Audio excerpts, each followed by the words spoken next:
for the interview today. Thank you very much. Here on behalf of MMA Digest, just want to welcome you to Toronto, the city where now the government is going to go ahead with the sanctioning of mixed martial arts.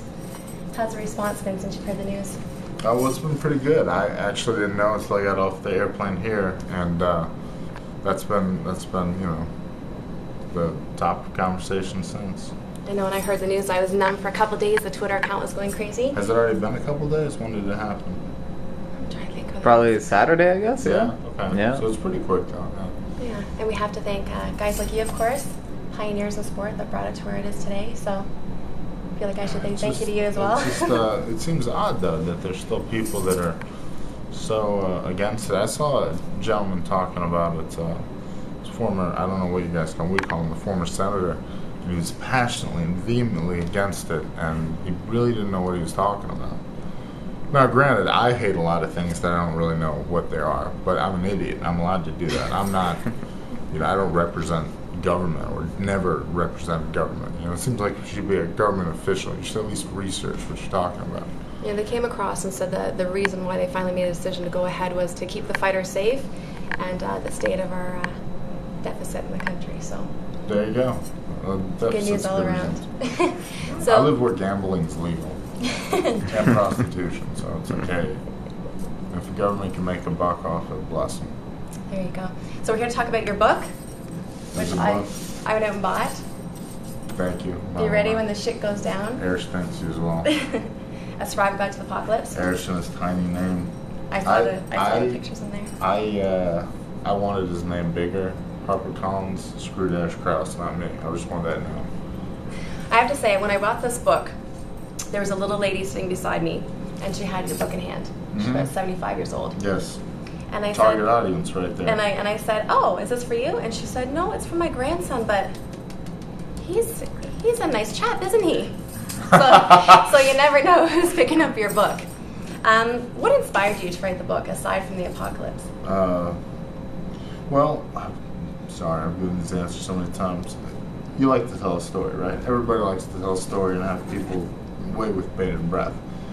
I get to tell a story in a book, and people actually pay money to read stupid stories I tell. True enough. Yeah, it's ridiculous. It's a real nice ego stroke. Like, you have something so important to say, even if it's my nonsense, that people are paying money for it. And do you have that same date in mind, 2012? Is that when you think the end of the world? No, that's just retarded. That's like when the calendar ends. Apparently, I don't know. It means nothing to me. And I know you give a couple different mentions of different types of disasters. How do you think that it's going to go down? It's going to be sort of an economical and environmental type thing. Too many people using too many resources. In real estate, you call it a correction. You guys are suffering in America. We've had a hell of a correction. The market gets too bloated. There's too, have to cut the fat type thing. There's just too many people. People are too big. They're too fat. They're using too many resources. This is, you're going to run out. I can go on and on. This really. Now, I know you were mentioning the book as well. I think it was called the Go-To Bag. And Getaway Bag. Yeah, Getaway Bag. Whatever. Yeah, and you were talking about building your Go bag. Building your Bug hut out and whatnot. bag. Yes. Are you Safe actually? zone. Are you actually building a safe zone? Is it something you're Safe actually zone. paying for? It's not like built, but it's just a place you go where there won't be other people, where there's going to be fresh water, where there's some sustainable resource. Be it crops, plants. You get some books on what local plants are edible, what aren't.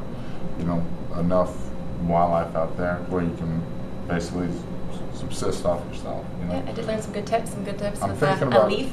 Exactly. Handy stuff there. It's really important when it goes down. I was thinking about going and living with the Amish for a bit. Self-sustained community. They do have really interesting way of life. Because they're awesome. True enough. You should all be Amish. Now, do you have any survivalists that have inspired you in writing this book, or even that you look to for mentoring? Yeah, it's funny how popular Bear Grylls, Survivor Man, all the shows, Man vs. Wild, whatever. It's funny how I guess even Survivor, aptly named, is about your ability to survive. But and Erish had a lot of background in it, and it's just something I find very fascinating and helpful. Like, don't just try and go a week. Seriously, go a week, and don't use anything that you don't know how to fix, don't know how to make, can't get or find yourself. No cell phones, no TVs. You can't fix that. You can't make just live basically on what you can. Canned food, sure. If you can open a canned food, the manual can opener, you can live off that. You can do things, but nothing that requires something that you couldn't get on your own. I think people have a hard time surviving a day doing that. Yeah, well, I had no trouble. I did it up at mountains in Vegas. Of course, I stayed in a chalet with room service, but Parrish, he was outside doing it for real. So you mentioned show like Survivor. Have you been given the opportunity? Has anyone come across and No. said, "Hey, would you like to be a team leader? Would you like to be on our show?" God, no. Would you ever entertain that? No. Well, obviously, if I need money, I have a family. I need money to support my family. I'll do anything, but no, hopefully not. Hopefully it won't come to that. What do fight fans or Forrest Griffin fans in general expect next? Do you have any fights upcoming? No, my goal. There's some rumors, but yeah, my goal is to win a fight before the end of the year. It's my goal. And I know preferably in the octagon. In the UFC would be nice. Where the money is. I know that you've mentioned before that you pretty much take any fight that Dana puts in front of you. Is there any one person you would like to fight in your upcoming fight? No, see, I'm not training. I haven't trained seriously in almost 4 months, so the thought of fighting a professional athlete that trains every day terrifies me right now. I'm in horrible shape. I'm disgusting. I hate myself right now. For all the right reasons this time. So the thought of somebody out there training to kill me is just, it's just incomprehensibly depressing. It's amazing when you see right from when you were back, day one of Ultimate Fighter to the fighters now, just how impressive the skill set is. Yeah. It's pretty amazing. So you basically calling me obsolete. I appreciate that. No. It's great. The truth is the truth.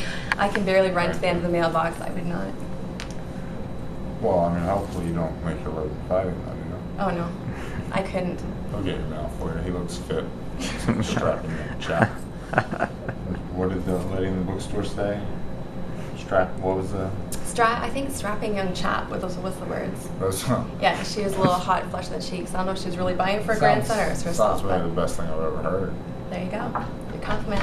So thank you very much from MMA Digest. To myself, pleasure meeting you. All right. Thank you, boss.